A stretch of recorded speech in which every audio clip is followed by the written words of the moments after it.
I grew up at a time when Bahamians, black Bahamians, were not expected to ascend to much and not expected to achieve much. As a matter of fact, the society was stratified in a way.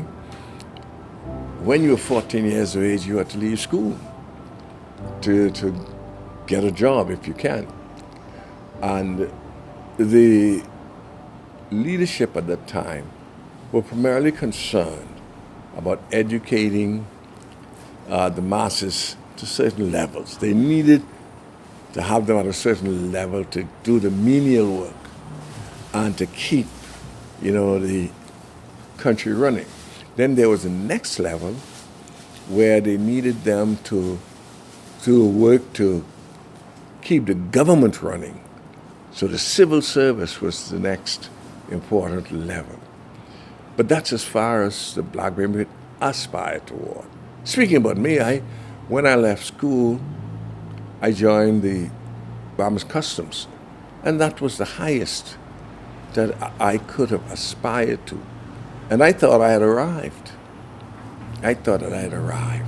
Not realizing that that was just the beginning of what we could achieve. And so prior to 1967, we all felt that, we knew where we were, we knew what was available to us, and we didn't aspire to much. Of course, personally, I did, because I grew up in a very progressive environment, always around politics and politicians. Sir Clifford Darling, the late Governor General, was my uncle. Well, not only my uncle, but he was my godfather. And he lived next door to us in Yonge Street. And so a lot of the political activity, the comings and goings, centered around him. And I was always there, a young boy, peeping around the corner, just absorbing what was going on. And I became excited because it said to me that there is a better way. It said to me that there was more than what we could see. And in addition to him, and the proximity to him, was the Windsor Park, which, as you may recall, was the center of political activity, political meetings and rallies and sales. And we were immersed in all that because we lived only yards from there. And then on Wolf Road, there was the House of Labor, operated by Sir Randolph Fox. And again, that was the center of political activity.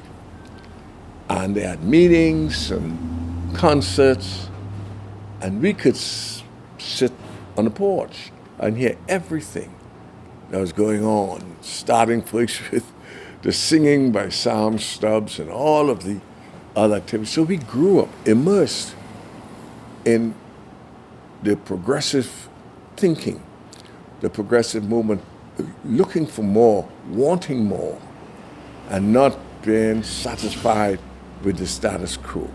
And I think that was a pivotal time in my life because as a very young man, I became involved in the political environment. I wasn't aware fully of what that meant. All I knew was that I wanted to be a part of that. And that is why in 1965, when Black Tuesday, as it's called, was held, that was the time when Sir Lynden Pindle, the late Sir Lynden Pindle, threw the mace out of the House of Assembly. As I said, I worked for Customs. And Customs then, the main office was on Prince George Dock, just a few yards from the center of town. When I saw all of the people assembling, the feeling was electric. And I came downstairs because Customs was upstairs. And even in my uniform, I came down, I had to be a part of that. I was a little afraid. I stood by a tree right at the western end of Rawson Square just to sort of shield me because I knew that had I been discovered by the powers that be, that was job gone. And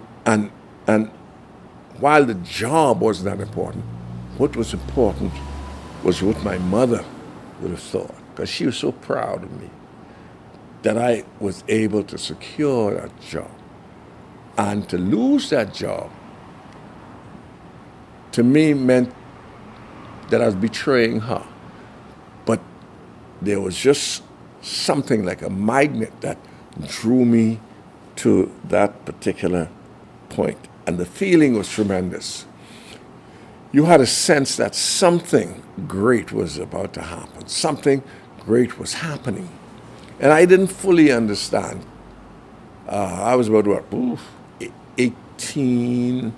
I didn't fully understand what was going on, but I knew it was something important, and I wanted to be a part of that.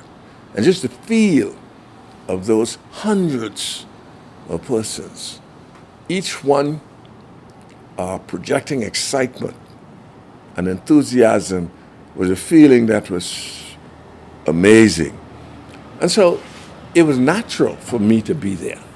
I couldn't see myself not being there. And as I said, I'm supposed to be upstairs working, but somehow I found myself drawn to the crowd. So after that, there was a slight change in the environment. You have a feel that something was about to happen. Following Majority Rule Day, there was an immediate change. There was a change in spirit. And the new government emphasized education. Education. One of the first things they did was to organize a group of black Bahamians to attend school abroad. The Honorable Eddie Hanna was the Minister of Education. That was a turning point. It was as if the spirits of the people were lifted because, as we know, through education, you see things you didn't see before. And I never thought that I would go off to college. But my mother was appointed the house mother for these students. And all during that early period, she was saying to me, "You must go back to school." And she kept pressing me. I didn't see the need because we felt we had arrived at where we were expected to be.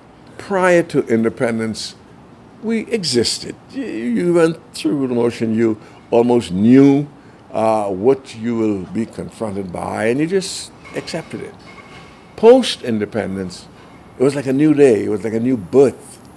It was a new feel that there was nothing that was impossible. Post-majority rule. Nothing was important. And this is why I'm so grateful to have lived through the pre-majority rule and post-majority rule, because without that I would not be the person I am. My love for the Bahamas, my love for the Bahamian people, my knowledge of the sacrifice made by a whole lot of Bahamians to bring us to where we were. Many people suffered, and many of them gave up everything they had to give us that freedom, because it was very difficult to understand in its entirety how it was then. It's now like a new day. And even though we are not where we should be, in my opinion, even though there have been faults and failures, I'm so grateful for where we've come. I'm so grateful for the idea that nothing is impossible to us, and that all we have to do is apply ourselves, maintain the Spirit of God, and we'll be all right. I know we're going through some challenges now, but I'm confident we will be all right.